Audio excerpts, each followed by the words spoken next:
Hey everybody, how's it going? Hope you're having a lovely day. So today I'd like to talk about this piece of news that Tesla appears to be allowing a pathway for salvaged vehicles to charge on their supercharger network, which they did not allow before, which is something that Rich Rebuilds has gone over in many of his videos. Rich Rebuilds does a great job refurbishing salvaged Teslas, and he goes over how he does it on his channel. And in spite of the meticulous detail he puts into refurbishing these cars, he is not able to have any way to have them inspected by Tesla so that they can then work on the supercharger network again and actually charge, which is really important if you have an electric vehicle. Before we dig into this, I'd like to go over a word from our sponsor. And if you try to YouTube Vanced or sponsor block this, God help your soul, good sir. Today's video is sponsored by Clinton the Cat. Clinton the Cat has not sat on the side of this chair for a good 9 months because I've been traveling around the country. I didn't really know where I'd settle down, so it didn't make sense to bring the cat everywhere with me since I didn't know where I'd be. But now that I have a permanent home here in Texas, I have my kitty back. And he sits here on the chair and does a very good job of promoting my content. He is a good boy. He just turned 13 years old, so he's getting to be an elderly Clinton, but he is still fairly active in spite of his age and able to break just about anything I don't lock in a drawer. And, you know, he's my Clinton. He's a good boy. Mr. Clinton? Speak. Clinton. Yeah. He's still kind of pissed off at me that I took him on a plane for 5 hours, even though he got to ride here on a Phenom 300. Spoiled brat. Clinton.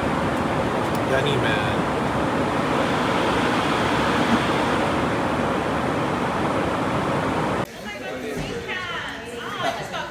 Don't tell, you're only supposed to have 2 on the plane. Hello. Which one is this? I can tell. There's 3. You can pick. How do you not tell? That's Oreo, that's Clinton, and this is Barry. This is Clinton. Okay, never mind, this is Clinton. I thought the meow was coming from the left, at the right. Fly. Stick your head out. Hello. Hey, Clinton. Who's my boy? Who's my boy?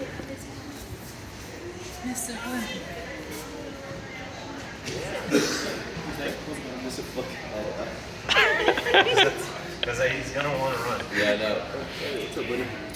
I'll get it. Good boy.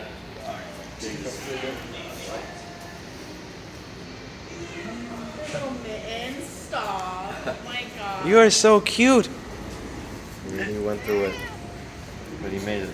Yeah. You should have seen the video in the Uber, him crying. What was it like getting him into this thing to take him on the plane? He was second easiest. It was Oreo who just gave up and laid down immediately. That was your plane? That was, no. Was it? For the one right behind us. No, that is it. Yeah, that is it. Yeah, for sure. And then in the car, when it was silent, one of them would meow, which would cause the other one to meow. And they would like talk to each other by meowing.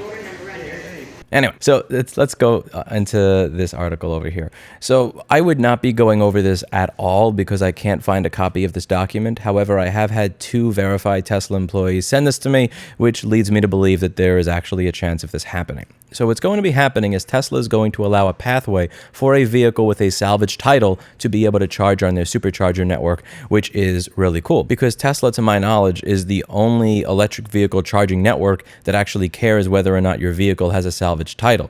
If you have a Ford Mach-E with a salvage title and you go to an Electrify America or EVgo charging station, it's not going to care. It's just going to charge your vehicle. Whereas if you have a Tesla that has a salvage title, regardless of how well it's been refurbished or remanufactured, you will not be able to charge that Tesla at Tesla's charging station because Tesla's charging stations are smart. They can read all the information about the car, know who the owner is and everything else, which is really cool when it comes to convenience because at many of these other stations, they just don't work. Like so many of these EVgo and Electrify America stations, you show up and they work as well as a payphone does in Manhattan. It's just like, you know, you expect it to not work and you have to call the little 800 number on the side of the machine in order to actually get it to function. You have to wait on hold for them to manually turn it on. It's a pain in the ass. The Tesla one, for the most part, plugged into the car, just works, which is great. The downside of it is it knows all the info on my car, like whether or not it's salvaged so that they could not charge it. So one of the things that would be really weird as Tesla is opening up their charging stations to other brands of vehicles, wouldn't it be weird if vehicles it can't communicate with in that smart way, like a Ford Mach-E show up And that with a salvage title can charge on a Tesla supercharger, but an actual Tesla cannot charge with a salvage title at a Tesla supercharger. That would be really strange. So as they're talking about opening up their supercharger network to other vehicles, it only makes sense that they allow a pathway for salvaged Teslas to be able to charge at their stations. And here's what it says in that document. The salvage titled vehicle fast charging safety inspection cannot be started until the vehicle has passed the salvage titled vehicle high voltage safety inspection. Sounds fair. If a component fails inspection, diagnosis is required and component rectification may be required. Sounds fair. Diagnosis and component rectification are not included in this inspection procedure and may be performed only at customer expense. Sounds fair. And if the customer declines to authorize repair, stop the inspection procedure, note that the vehicle has failed the inspection and reinstall any removed components. Fast charging will not be enabled. Okay, so if the customer says, never mind, stop what you're doing when it comes to the inspection, don't allow fast charging. Sounds fair to me. And once the vehicle has passed inspection and fast charging has been enabled, if the vehicle fails the final charging test, any further diagnosis or repair are treated like any other vehicle. If charging has already been enabled and the customer declines further diagnosis or repair, do not disable fast charging. Okay, that actually seems a little bit more sided towards the customer than them. So if the fast charging has been enabled, the customer declines further diagnosis if something else fails, still allow fast charging. That sounds fair to me. And as with most of these things, the devil is going to be in the details. Apple's independent repair provider program sounded great when it came out, but it was horrible in reality, as I go over in this video. Many parts that are necessary to be able to do basic repairs properly are not made available, and I'm also forced to sign restrictive contracts that would allow them to audit my facility and get me in trouble for actually buying the things that I need from other vendors in order to repair their products that I can't buy from them. So the devil is really going to be in the details when this program comes out, and by all means, I would be relying on somebody like Rich Rebuilds to let me know whether or not this program, once it actually comes out, is useful or not. If Rich Rebuilds can take a car that he's done a great bang-up job on to Tesla, get it inspected and supercharge it, I think it's a good program. If there are some ridiculous bogus technicalities that make it impossible for him to get a car done, then I'll know that the program is BS. So we're not going to know that until it comes out. But from what this document says, and what I've been told by employees of Tesla, this actually seems like a genuine step in the right direction. And another thing to keep in mind with these vehicles is that a Tesla can actually charge at these other charging stations. If you buy a CCS or a CHAdeMO adapter, you can charge at Electrify America. You can charge at EVgo. You can charge at the public charging stations that they have here in downtown Austin. There are many places that you can charge a Tesla even if you don't have access to Tesla's supercharger. So even if you do get a salvaged Tesla that has supercharging completely disabled, with the amount of electric vehicle charging stations that are being built around the country, you will still be able to charge that vehicle at the places where you could charge a Ford Mach-E or a Chevy Bolt or any of these, or a Nissan Leaf or anything else.